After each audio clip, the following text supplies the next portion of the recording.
ప్రభువునందు ప్రియ పరిశుద్ధ దేవుని కుమారులారా, దేవుని కుమార్తెలారా, యేసుక్రీస్తు నామములో మీ అందరికీ వందనాలు, దేవునికి స్తోత్రాలు. ప్రియులారా, ఇప్పుడు మనం ఎక్కడున్నాం చెప్పండి? ఎక్కడున్నాం? మనం ఎక్కడున్నాం చెప్తారా? దేవుని సన్నిధిలో దేవాలయాలు కూడుకునే ఒక స్థలంలో ఉన్నారు, అంతే కదా? అంతేగాని మీరు క్రీస్తు రాజ్యంలో లేరు. ఎక్కడ ఉండాలి?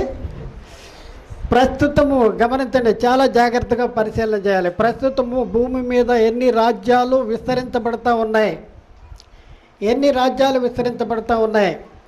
ఆ విస్తరించబడే రాజ్యములో ఏ రాజ్యములో మనం ఉన్నాం అనేసి మనం తెలుసుకోవాల్సిన అవసరం ఉంది. భూమి మీద రెండు రాజ్యాలు, ఒకటి అంధకార సంబంధమైన అధికారము.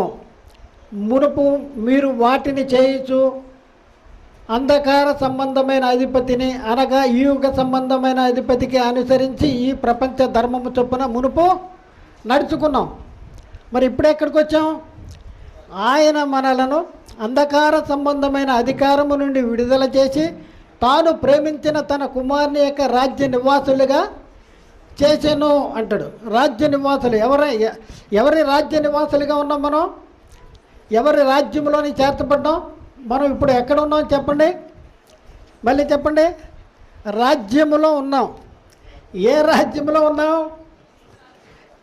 క్రీస్తు రాజ్యంలో ఉన్నాం. ఏ రాజ్యంలో అంటే క్రీస్తు రాజ్యంలో ఉన్నాం. ఉన్నారా? అందరూ ఉన్నారా? కొందరే ఉన్నారా? ఇది ప్రశ్న. ఇప్పుడు చెప్పొచ్చేది ఏంటంటే దాని గురించే చెప్తున్నాం. ఉన్నామనే అందరూ అనుకుంటున్నారు. ఎంతమంది ఉన్నారో మనం తెలుసుకోవాల్సిన అవసరం ఉంది. ఎంతమంది ఉన్నారో? క్రీస్తు రాజ్యంలో చేర్చబడాలి అంటే ఏం చేయాలి? ఎవరు క్రీస్తు రాజ్యంలోనికి చేర్చబడతారు? ఇది మనం తెలుసుకోవాల్సిన అవసరం ఉంది. గమనించండి ప్రియులారా, మరి సంఘానికి వచ్చేటటువంటి ప్రతి వాళ్ళు క్రీస్తు రాజ్యంలో చేర్చబడిన వారేనా? లేకపోతే క్రీస్తు రాజ్యంలో చేర్చబడిన వారు ఎవరు? క్రీస్తు రాజ్యంలో చేర్చబడిన వారి యొక్క ఒక స్థితి ఏంటి, వాళ్ళు కలిగి ఉన్న మహిమ ఏంటి అనేసి మనం తెలుసుకోవాల్సిన అవసరం ఉంది. ఎవరు క్రీస్తు రాజ్యంలో చేర్చబడిన వారు? క్రీస్తు రాజ్యంలో కానీ, దేవుని రాజ్యంలో కానీ, పరలోక రాజ్యం, ఈ మూడు కూడా ఒకదానికొకటి పర్యాయ పదాలు. క్రీస్తు రాజ్యం అన్నా, దేవుని రాజ్యం అన్నా, పరలోక రాజ్యం అన్నా మూడు ఒకటే పేరు. ఆ రాజ్యము ఏది అంటే సంఘము. క్రీస్తు రాజ్యం ఏది? సంఘము భూమి మీద. దేవుని రాజ్యం ఏది? సంఘము. పరలోక రాజ్యం ఏది? సంఘము. పరలోకము వేరు, పరలోక రాజ్యము వేరు. పరలోకము అంటే ఒక స్థలాన్ని, అమెరికా అంటున్నాం కదా, ఒక స్థలము. అమెరికన్ అంటే అమెరికాలో పౌరస్థితి కలిగినటువంటి వాడి ఒక వ్యక్తుల్ని అమెరికన్ అంటారు. ఈ అమెరికాలో పౌరస్థితి కలిగిన వాడు ఇండియాలో ఉండగానే, ఇండియా వచ్చాడు కనుక ఇండియన్ అంటారా? అమెరికన్ అంటారు.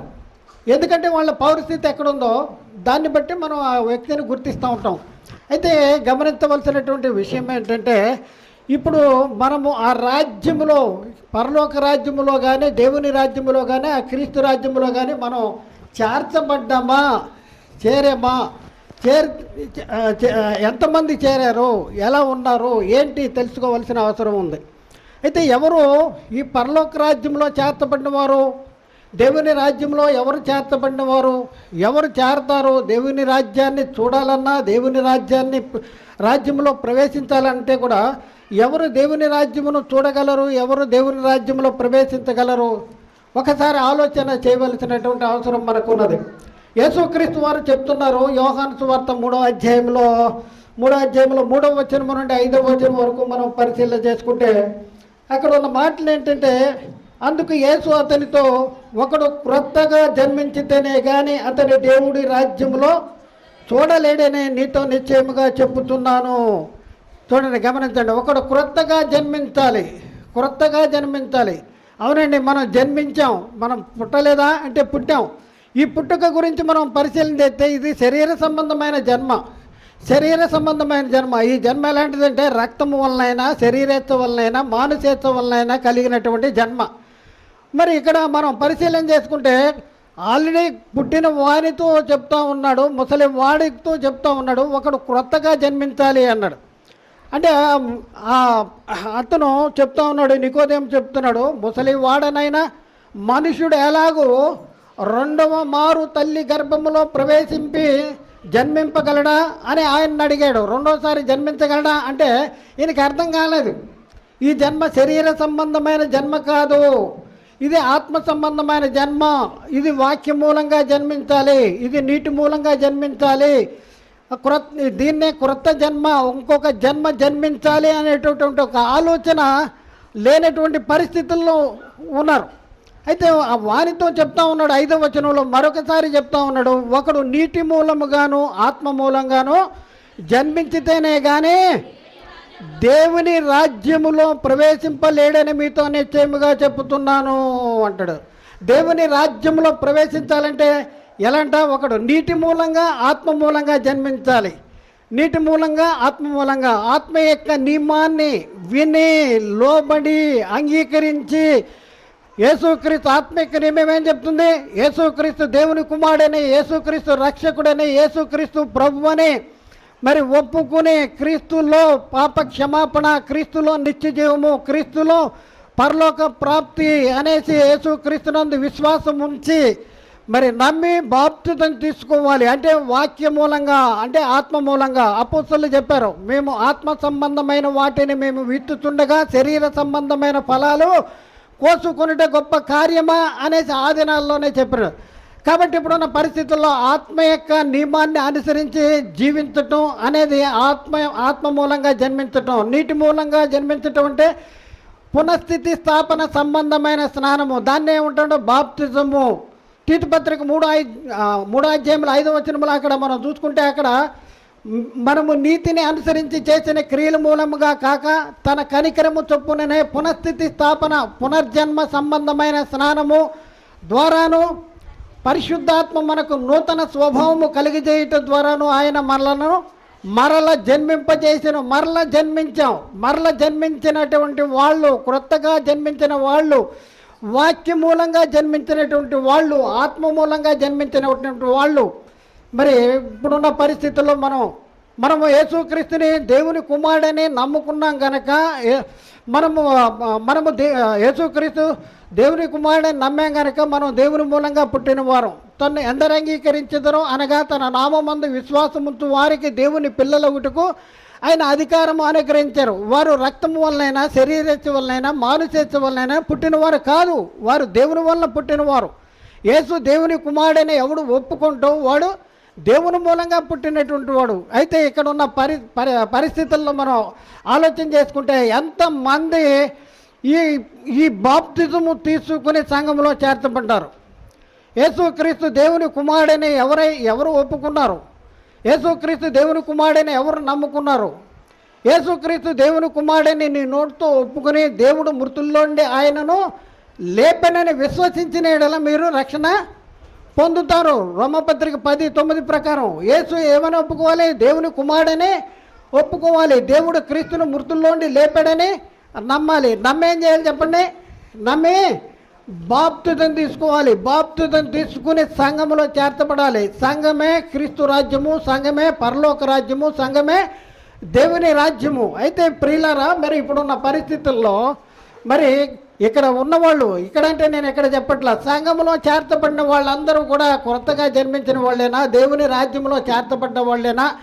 ఇక్కడ కూర్చున్న వాళ్ళు అంటే సంఘంలో కూర్చున్న వాళ్ళంతా కూడా దేవుని రాజ్యంలో ఉన్న వాళ్ళేనా అనేసి మనం పరిశీలన చేయవలసినటువంటి అవసరం ఉన్నది. మనం తీసుకున్న బాప్తిజం అనేది సరైనదా కాదా? ఎలాంటి బాప్తిజం తీసుకున్నాం? మనం నమ్మి బాప్తిజం తీసుకున్నామా? తీసుకున్న తర్వాత నమ్ముకున్నామా? ఎట్లా తీసుకున్నాం? చాలామంది తీసుకున్న తర్వాత నమ్ముకుంటారు. అసలు బాప్తిజం అంటే ఏంటో తెలియదు. మరి బాప్తిజం తీసుకునే టైంకి యేసుక్రీస్తు ఎవరో కూడా తెలియదు, యేసుక్రీస్తుని ఏమని నమ్ముకున్నామో కూడా తెలియదు. చాలామంది వృద్ధుల్లో ఇలాంటి కేటగిరీ ఉన్నారు. వాళ్ళు చిన్నప్పుడే బాప్తిజం తీసుకుంటారు. అవును బాప్తిజం తీసుకున్నాం అయిపోయింది అనేసి వాళ్ళు సర్దుకుపోతూ ఉంటారు. సర్దుకుపోతే ప్రమాదం, భయంకరమైనటువంటి ప్రమాదంలో ఇరుక్కుపోయేటటువంటి పరిస్థితి ఉంది. ఎందుకంటే ప్రియులారా చాలా జాగ్రత్తగా ఆలోచించి, నేను ఒక స్థలానికి పిలువబడ్డా. దేనికి అంటే అక్కడ ఒక వృద్ధుడు చనిపోయాడు. జ్ఞాపకార్థ కూటం 7వ దినమో 9వ దినమో ఏదో పెడతారు కదా, ఆ టైంలో వెళ్ళి ప్రసంగం చెప్తా ఉంటుంటే భూమి మీద ఉన్నటువంటి మనము ఎవరిని జ్ఞాపకం చేసుకోవాలి అని చెప్పుకుంటాం. వచ్చి నీ పక్కన ఉన్నవాడిని జ్ఞాపకం చేసుకున్నావా, చనిపోయిన వాడిని జ్ఞాపకం చేసుకుంటాం మనకు ఆనవాయితీ అయిపోయింది. క్రైస్తవులు చచ్చిపోయిన వాడిని జ్ఞాపకం చేసుకుంటున్నారు. ఆ చనిపోయిన వాడిని జ్ఞాపకం చేసుకుంటే ఏమీ రాదు. ఆయన్ని ఆ పరలోకం నుంచి, ఆ నరకం నుండి ఆ పరలోకం దాటిస్తావా? బతికినంతకాలం నీకు పనికిరాలా, దేవునికి పనికిరాలా, సమాజానికి పనికిరాలా, సంఘానికి పనికిరాలా, ఎవరికి పనికిరాలా. చచ్చిన తర్వాత సంఘంలో తీసుకెళ్తారో అతని గురించి జ్ఞాపకం చేసుకుంటారు. దానివల్ల ఎవరికి ప్రయోజనం ఉండదు. ఇదిగో గమనించండి, మీరు బతికుండగానే మీ గృహంలో ఉన్నటువంటి వారు బాప్తిజం తీసుకున్నది కరెక్టేనా? మీ సమాజంలో ఉన్నటువంటి వారు తీసుకున్నది కరెక్టేనా? తీసుకున్నారా లేదా? అసలు తీసుకోకపోతే తీసుకున్నది ఏంటి, ఎలాంటిది గమనించండి. లేకపోతే గమనించండి, క్రీస్తు సంఘములో చేర్చబడకోకుండా చనిపోతే వాళ్ళ పరిస్థితి ఏంటంటే ఫ్రాక్షన్ ఆఫ్ సెకండ్స్లో, కను రెప్పపాటు కాలంలో ఎక్కడికి వెళ్ళిపోతారంటే భయంకరమైన నిత్య అగ్ని గుండములోనికి. అగ్ని ఆరదు, పురుగు చావుదు. ఆ వాణి అగ్ని అంట యుగాలు ఉంటుందంట. ఊదనక్కరలేని అగ్ని. మనం ఊదాలి, అక్కడ ఊదనక్కరలేని అగ్ని, కణకణలాడే నొప్పులు. అలాంటి భయంకరమైనటువంటి యాతనలు పడుతున్నటువంటి ఒక ఆయన చెప్తా ఉన్నాడు ఏంటంటే, భూమి మీద ఉండగా దేవుడు అంటే గుర్తులేదు, ఎవరు అంటే గుర్తులేదు. ఎంతసేపు అనుదినము బహుగా సూచించేవాడు, సన్నపనార వస్త్రాలు ధరించుకునేటటువంటి వాడు. అక్కడికి వెళ్ళిన తర్వాత అర్థమైంది. అక్కడికి వెళ్ళిన తర్వాత బాధ, యాతన అర్థమైంది. ధనవంతుడు చనిపోయి పాతి పెట్టబడినప్పుడు అతడు పాతాళములో బాధపడుచు, తండ్రివైన అబ్రహామా, ఈ అగ్ని జ్వాలలలో యాతన పడుతున్నాను, నా యందు కనికరపడి నా నాలుక చల్లార్చడానికి అదిగో లాజరు ఉన్నాడు, వేలుకొనను నీటిలో ముంచి నా దగ్గరికి పంపియ్యా అంటాడు. అంటే వేలుకొన నీటిలో ముంచి పంపిస్తే ఎంత మిగులుతాయి నీళ్లు? అలాంటిదైనా పర్వాలేదు, సర్దుకుపోతా అనేటటువంటి పరిస్థితి ఉంది. కాబట్టి ఇలాంటి పరిస్థితుల్లో నీ పక్కన ఉన్నవాడిని జ్ఞాపకం చేసుకుంటున్నావా? నీ కుటుంబంలో ఉన్నవాడిని జ్ఞాపకం చేసుకుంటున్నావా? ఒకవేళ అని చెప్పుకుంటూ వచ్చి చనిపోయిన ఈ నరసయ్య, వెంకయ్య, పుల్లయ్య, మరి అయ్యా మీ తాతని నువ్వు ఎప్పుడైనా జ్ఞాపకం చేసుకున్నావా మనవడా అని అంటే ఆ మనవడు బోయ్యమని ఏడుచుకుంటా, అయ్యా నేను తప్పు చేశాను. ఎందుకంటే మా తాత ఇన్ని సంవత్సరాలు నా పక్కనే ఉన్నాడు, మా ఇంట్లోనే ఉన్నాడు, కానీ ఆయన తీసుకున్న బాప్తిజము సరైనది కాదు. ఆయన తీసుకున్నాడు, చిన్నప్పుడు ఎప్పుడో తీసుకున్నాడు, సిలవేసే బాప్తిజమో లేకపోతే చిలకరం బాప్తిజమో తీసుకున్నాడు. ఆ బాప్తిజం కరెక్ట్ ఉందా అంటే కరెక్ట్ కాదు. బైబిల్ ప్రకారం బాప్తిజము అంటే అర్థం ఏంటి? బాప్తిజము to immerse in the water. బాప్తిజం అంటే ముంచుట, సమాధి చేయబట్ట, పాతి పెట్టబడుట. ఈ బాప్తిజంలో ఏం జరుగుతుంది? ముంచుట, సమాధి చేయబట్ట, పాతి పెట్టబట్ట అనే దాంట్లో ఏం జరుగుతుంది అంటే, ఈ బాప్తిజంలో మనం పరిశీలన చేసుకుంటే ఆయనతో కూడా పాతి పెట్టబడుతున్నాం. ఎవరితో పాతి పెట్టబడాలి బాప్తిజంలో? యేసుక్రీస్తుతో కూడా పాతి పెట్టబడాలి. మనం బాప్తిజంలో ఆయనతో కూడా పాతి పెట్టబడిన వారమై ఆయనను మృతులలో నుండి లేపిన దేవుని ప్రభావమునందు విశ్వాసం ఉంచడం ద్వారా ఆయనతో కూడా లేచి తిరిగి పాతి పెట్టబడుతున్నావు. ఏం పాతి పెట్టబడుతున్నావు? మునిగినప్పుడు ఏం జరుగుతుంది? తిరిగి లేచినప్పుడు ఏం జరుగుతుంది? రోజు మనం గేదెలను చూస్తున్నాం, ఆ కుంటల్లోకో, ఆ చెరువుల్లోకో, లేకపోతే అక్కడికి వెళ్ళి గేదెలను కడుగుతా ముంచి తీసుకొస్తూ ఉంటాడు. మరి దానికి మనకి తేడా ఉందా? మునిగి తిరిగి లేవటమేనా? పాతి పెట్టబడి తిరిగి లేవుతున్నాం. ఏ విషయంలో పాతి పెట్టబడ్డాం, ఏ విషయంలో తిరిగి లేచాం? ఇక్కడ మనం చూస్తే రోమపత్రిక 6:3 నుంచి మనం చదివితే, క్రీస్తులోనికి బాప్తిజం పొందిన మనమందరమును ఆయన మరణములోనికి బాప్తిజం పొందితరని మీరు ఎరగరా.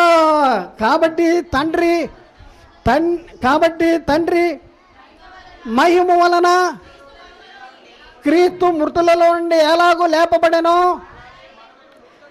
అదండి, అలాగే మనమును నూతన జీవము గలవారమై నడుచుకున్నట్లు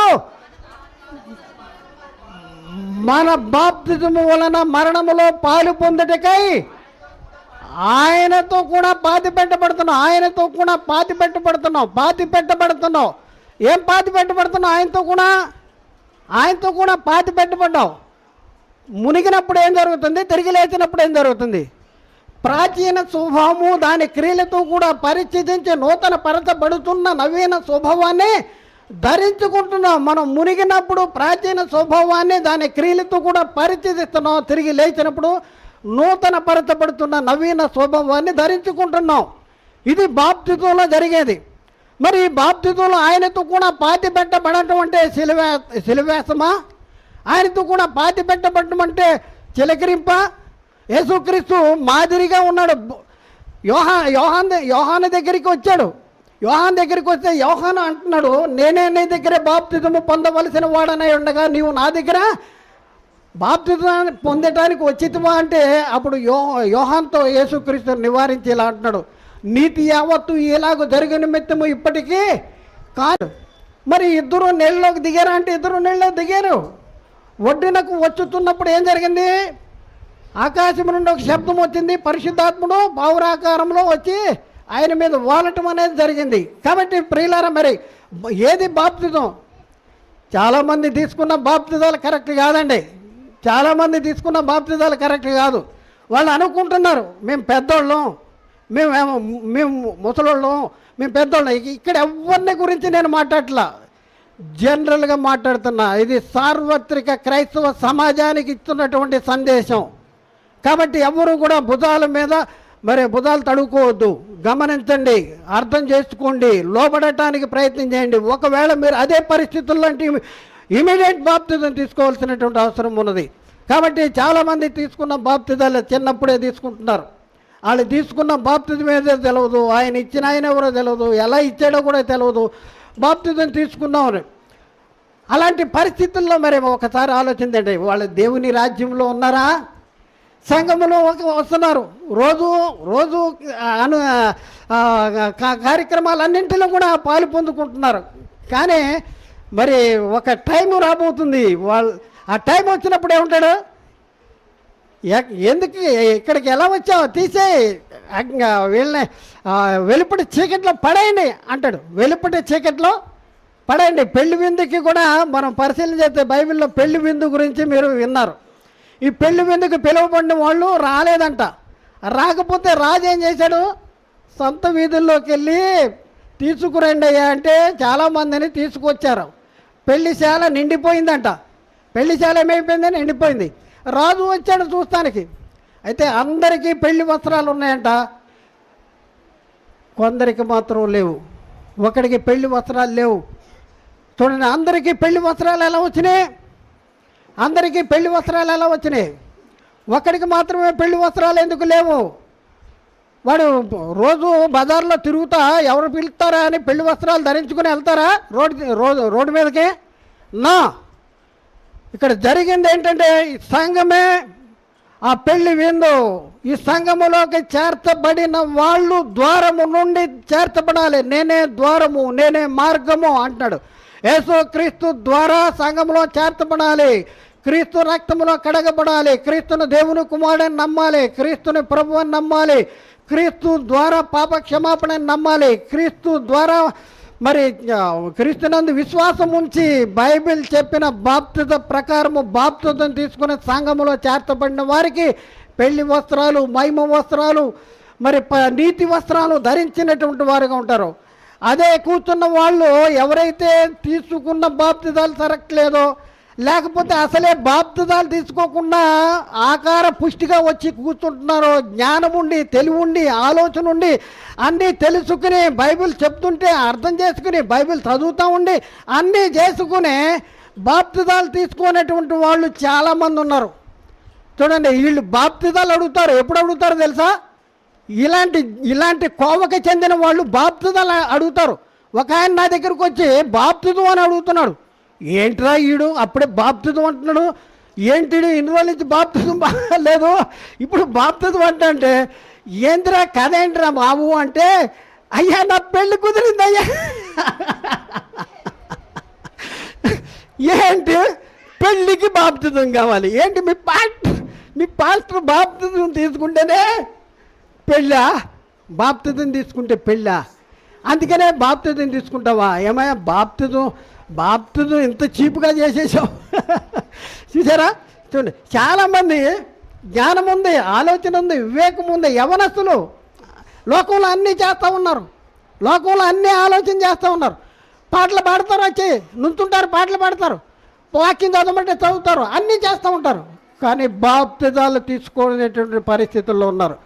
అలాంటి వాళ్ళ గురించి చెప్తున్నటువంటి పరిస్థితి అంటే, ఫ్రాక్షన్ ఆఫ్ సెకండ్, కనురెప్పపాటు కాలంలో చనిపోతే నిత్య నరకానికి వెళ్ళి యుగయుగాలు కాలేటటువంటి భయంకర పరిస్థితి ఉంది.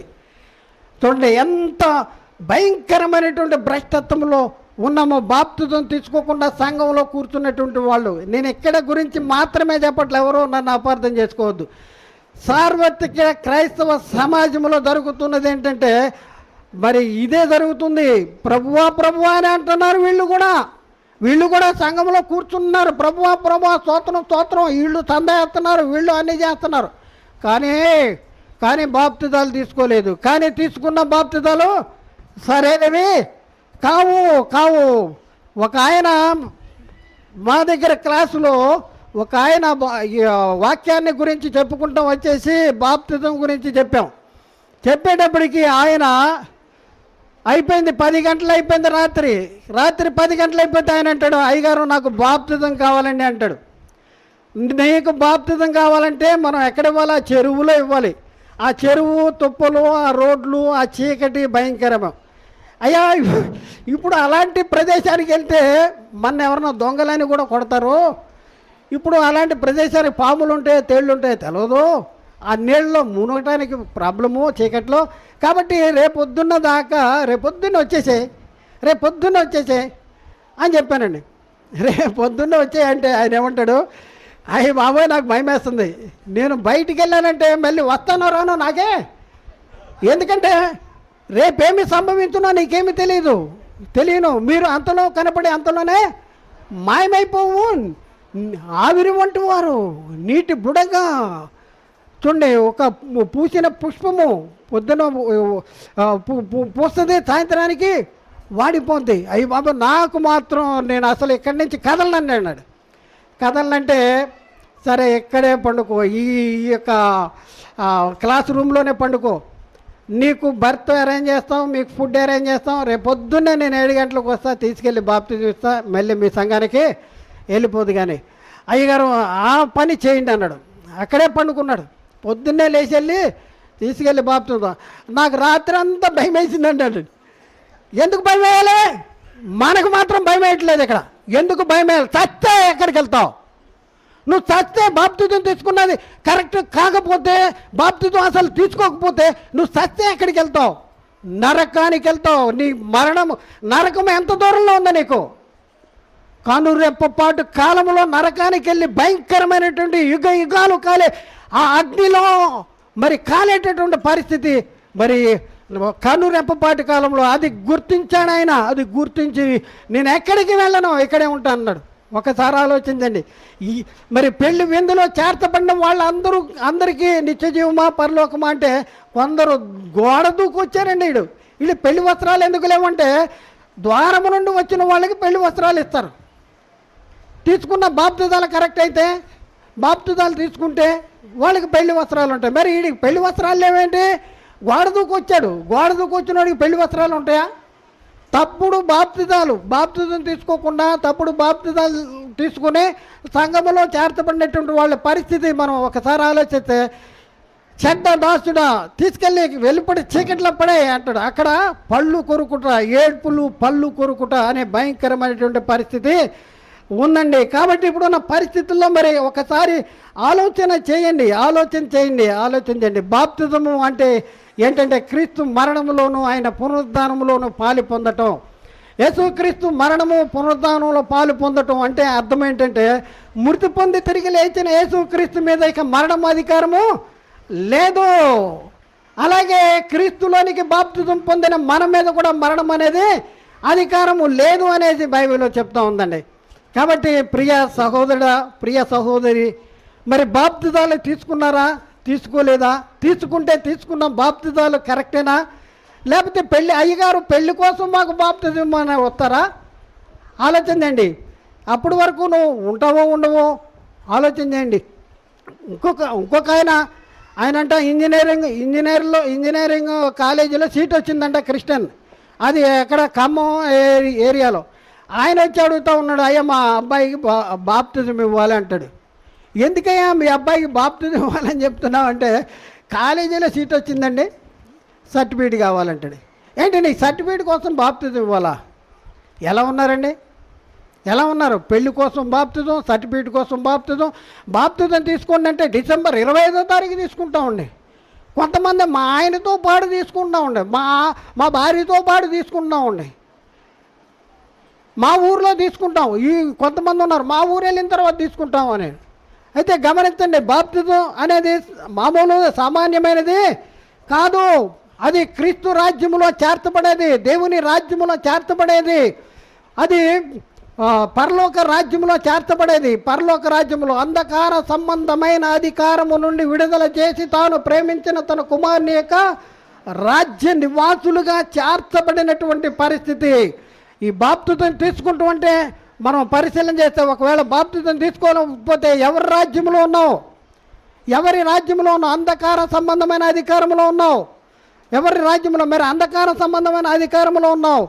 బాప్తిజం తీసుకున్న వాళ్ళ గురించి బైబిల్ చెప్తుందంటే, మీరు బాప్తిజము ద్వారా మరి క్రీస్తు యేసులోనికి బాప్తిజం తీసుకున్న మీరందరూ క్రీస్తును ధరించుకొని ఉన్నారంట.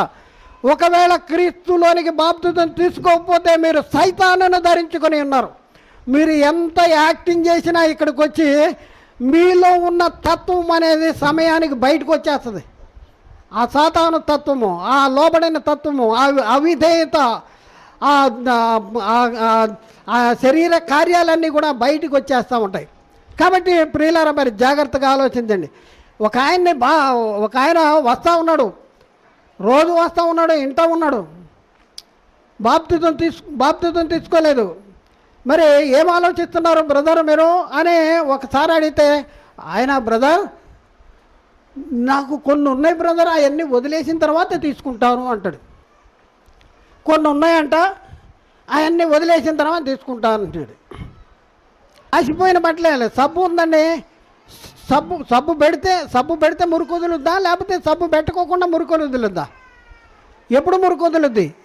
కాబట్టి మనం పరిశీలన చేసుకుంటే గమనించండి ప్రియులారా, క్రీస్తు దగ్గరికి వస్తేనే క్రీస్తు రక్తంలో ప్రతి పాపము నుండి విమోచించబడతావు. నీ అంతటా నువ్వు నీతిమంతుడిగా తీర్చబడేటటువంటి పరిస్థితి లేదు.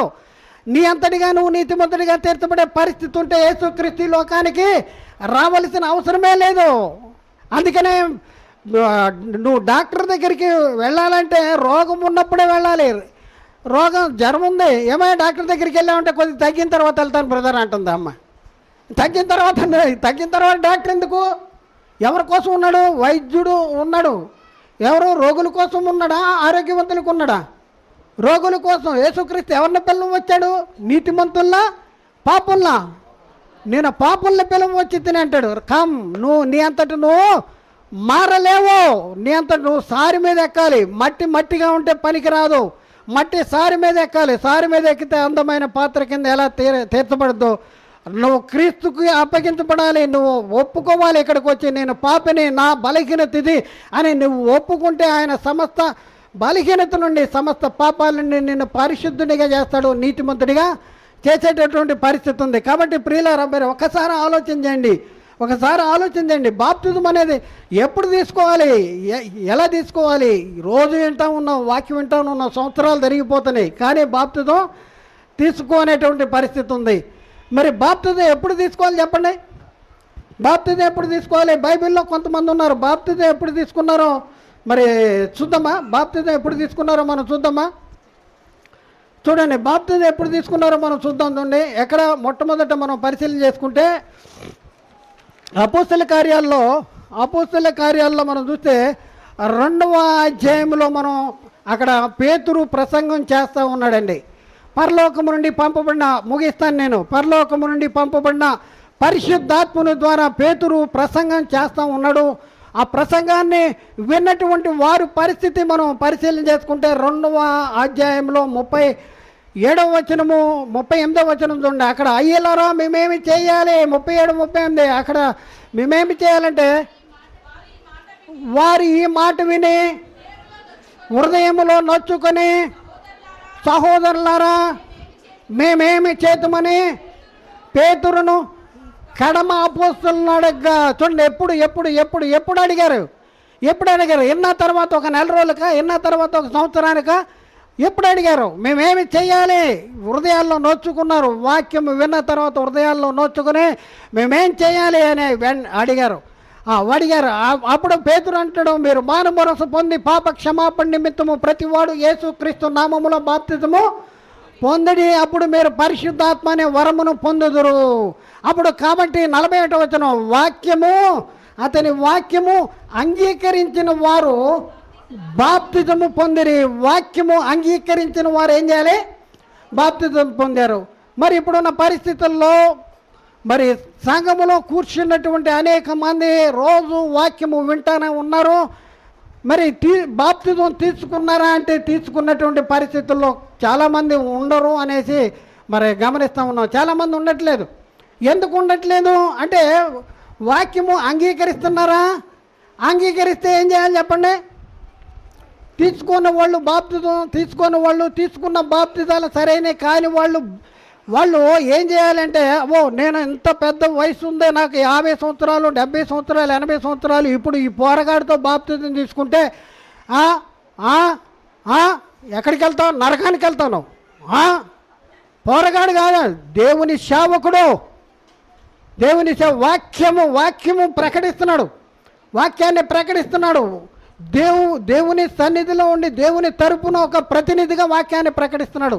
ప్రకటించబడే వాక్యానికి లోబడాలి. ప్రకటించబడే వాక్యము అంగీకరించిన వాళ్ళు బాప్తిజం తీసుకున్నారు.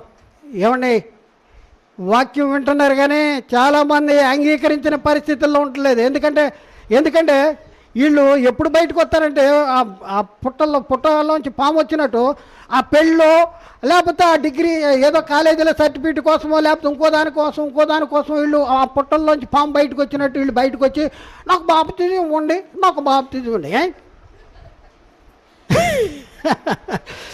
ఒకసారి గమనించండి, నీ పరిస్థితి ఎలా ఉంది అసలు?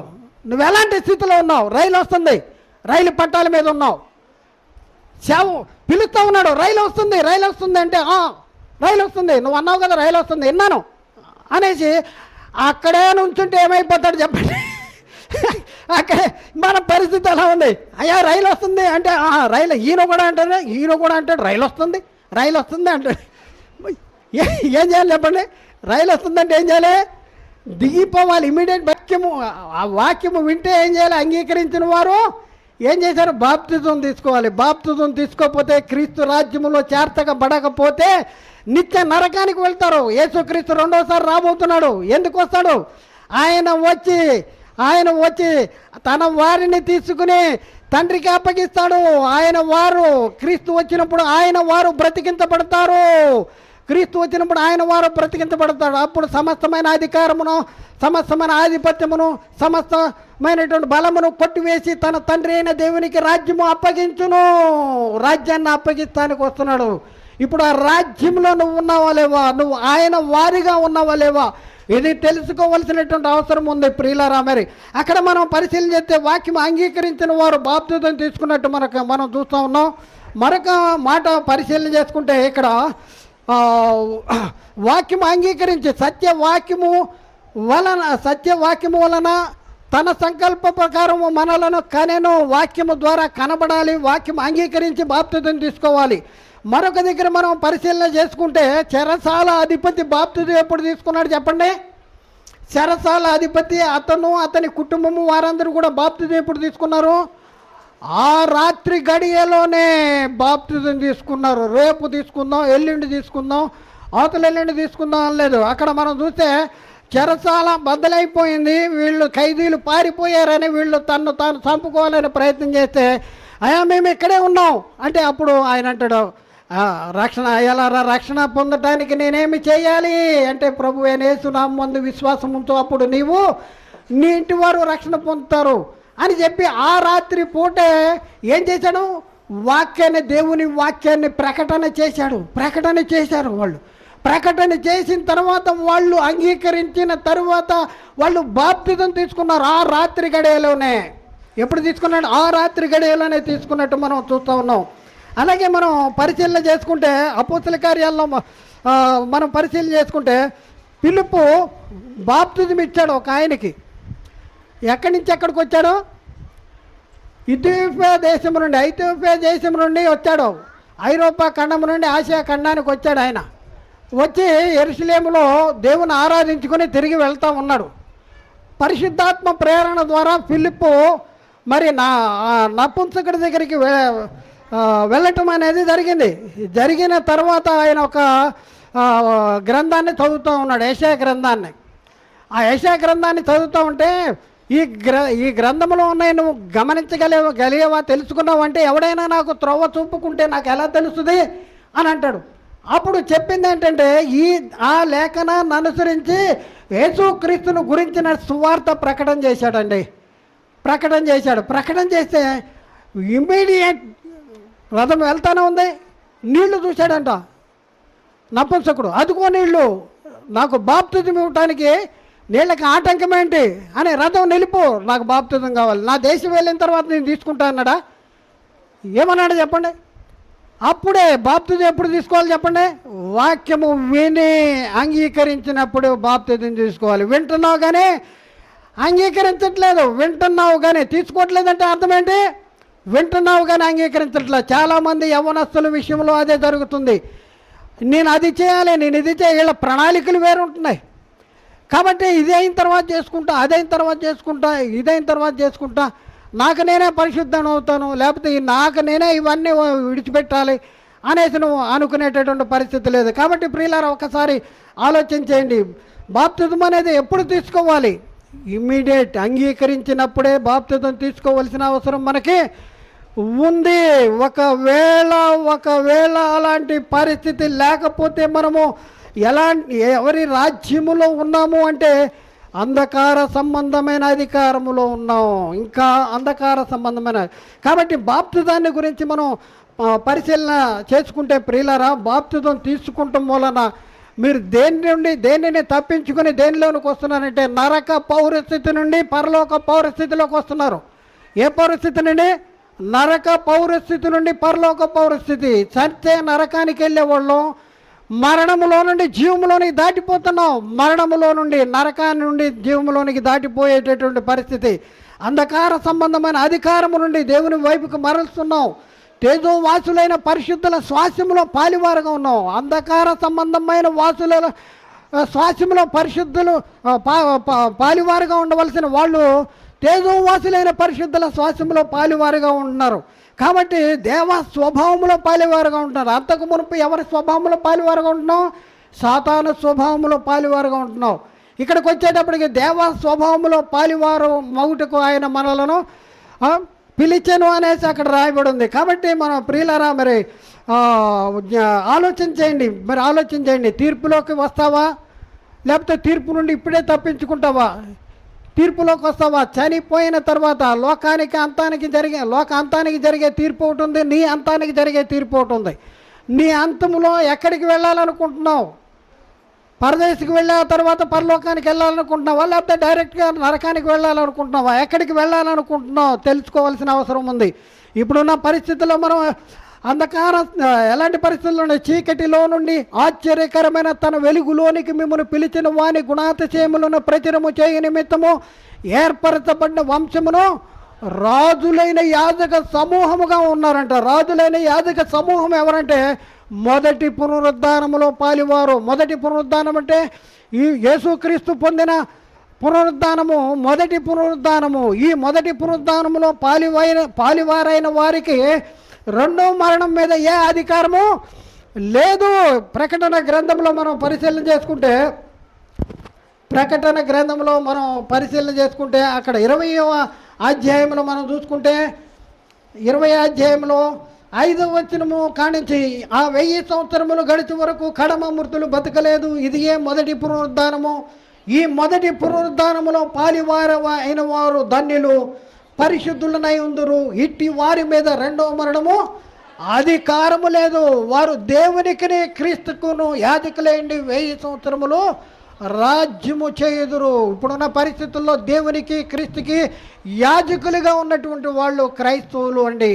మరి ఇలాంటి ఆశ్చర్యకరమైన వెలుగులోనికి వచ్చాం చీకటిలో నుండి. మరి అలాంటి పరిస్థితుల్లో మనం ఉన్నామా? ఎలాంటి పరిస్థితుల్లో మనం ఉన్నాం, ఏంటి మన పరిస్థితి ఏంటి అనేసి మనం పరిశీలన చేసుకుంటే, ఇంకా మనం దేవునికి లోబడట్లేదా? ఇంకా మనం దేవుని చిత్తాన్ని జరిగించట్లేదా? ఆయన ఆజ్ఞ గైకొన్న వాడు ఆయన యందు నిలిచి ఉంటాడు, ఆయన వాని యందు నిలిచి ఉంటాడు. దేవునికి లోబడిన వారి యొక్క పరిస్థితి ప్రకటన గ్రంథం 21వ అధ్యాయం 8వ వచనములో అక్కడ రాయబడి ఉంది. పిరికివారు, అవిశ్వాసులు, అసహ్యులు, నరహంతకులు, వ్యభిచారులను, మాంత్రికులను, విగ్రహారాధికులను, అబద్ధికులందరూ అగ్ని గంధకములలో మండు గుండములో పాలు పొందుదురు. ఎవరైతే వాక్యానికి లోబడట్లేదో, వాక్యానికి విధేయత చూపెట్టలేదు, వింటున్నారు కానీ అంగీకరించట్లేదు, వింటున్నారు కానీ లోబడటం లేదు, వింటున్నారు కానీ. చూద్దాం ఎఫ్సి పత్రిక 5వ అధ్యాయంలో 5వ వచనంలో మనం చూస్తే, విచారి అయినను, అపత్రుడైనను, విగ్రహారాధికుడైనను, లోబి అయినను క్రీస్తు యొక్కయు దేవుని యొక్కయు రాజ్యమునకు హక్కుదారుడు కాడని మీతో నిశ్చయముగా చెబుతున్నాను. గలతీ పత్రిక 5:19 కూడా మనం పరిశీలన చేసుకుంటే, గలతీ పత్రికలో 5వ అధ్యాయం 19వ వచనంలో శరీర కార్యములు చూడండి, ఆత్మ మూలంగా జన్మించకపోతే ఉండే శరీర కార్యాలే వాళ్ళ గురించి చెప్తా ఉన్నాడు. శరీర కార్యములు స్పష్టమైనవి, అవేమనగా జారత్వము, అపవిత్రత, కాముకత్వము, విగ్రహారాధన, అభిచారము, ద్వేషము, కలహము, మత్సరము, క్రోధము, కక్షలు, భేదములు, విమతలు, అసూయలు, మత్తతలు, అల్లరితో కూడిన ఆటపాటలు, వీటిని గురించి మునిపే చెప్పాను. చూడండి, ఎవరైతే గమనించండి, ఎవరైతే మరి క్రీస్తు రాజ్యంలో చేర్చబడలేదో వాళ్ళ గురించి చెప్తుంది. 21వ అధ్యాయం ఆఖరిలో చూస్తే, ఇటు వాటిని చేయవారు దేవుని రాజ్యమును స్వతంత్రించి కొనలేరని మీతో నిశ్చయముగా చెప్తున్నాను అని అంటాడు. కాబట్టి ప్రియులారా, ఆలోచించండి, ఎక్కడున్నాం మనం? నేను మొట్టమొదట వేసిన ప్రశ్న మళ్ళీ వేస్తా ఉన్నా, ఎక్కడ కూర్చున్నారు మీరు ఎక్కడ కూర్చున్నారు? క్రీస్తు రాజ్యంలో కూర్చున్నారా? దేవుని రాజ్యంలో కూర్చున్నారా? పరలోక రాజ్యంలో కూర్చున్నారా? మీరు తీసుకున్న బాప్తిదాలు కరెక్టేనా? మీరు బాప్తిదాలే తీసుకున్నారా లేదా? అసలు చాలామంది బాప్తిదాలే తీసుకోరు, సంఘానికి వచ్చేస్తూ ఉంటారు, వెళ్తూ ఉంటారు, ఎప్పుడో అవసరమైతే అప్పుడు గుర్తొస్తూ ఉంటాయి. ఈ లోక సంబంధంగా ఎవరైనా మరి పెళ్ళి కానీ మరి ఉద్యోగాలు కానీ ఇలాంటివి వచ్చినప్పుడు నాకు బాప్తిజం కావాలి అని అడిగే పరిస్థితి ఉంది. మనం ఎలా ఉన్నాం? మనం ఇప్పుడే మనకి క్రీస్తు రాజు, ప్రభువు, అధిపతి, ఏలేవోడు, నాథుడు, కర్త, భర్త అనేసి యేసు క్రీస్తునందు విశ్వాసం ఉంచి నమ్మి బాప్తిజం తీసుకుని సంఘంలో చేర్చబడాలి. పాప క్షమాపణ నిమిత్తము, రక్షణ నిమిత్తము, నిత్య జీవము గురించి నిమిత్తము, మహిమ నుండి అధిక మహిమ పొందటానికి, కృప నుండి అధిక కృప పొందటానికి, పరిశుద్ధత నుండి అధిక పరిశుద్ధత పొందటానికి. కాబట్టి ప్రియులారా, మీరు ఎలా ఉన్నారు? ఎక్కడున్నారు? ఏంటి?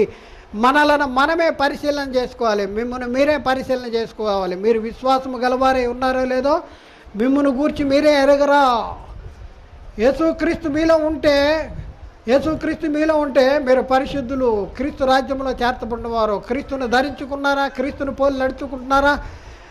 మరి యేసుక్రీస్తులోనికి బాప్తిజం తీసుకున్నారా? ఎక్కడ ఉన్నారు? ఏంటి? మనల్ని పరిశీలన చేసుకోవాలి. భయంకర విపత్తు నుండి, నిత్య నరకము నుండి తప్పించుకోవాలి. కనురెప్పపాటు కాలంలో నరకం అనేది మన దగ్గరలో ఉంది.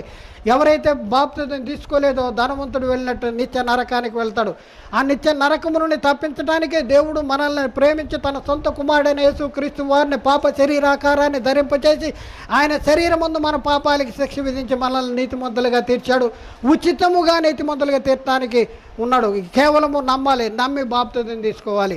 మరి అటు కృప ప్రతి ఒక్కరూ కూడా మరి సంఘంలో చేర్చబడిన వాళ్ళు, క్రీస్తు రాజ్యంలో చేర్చబడిన వారు.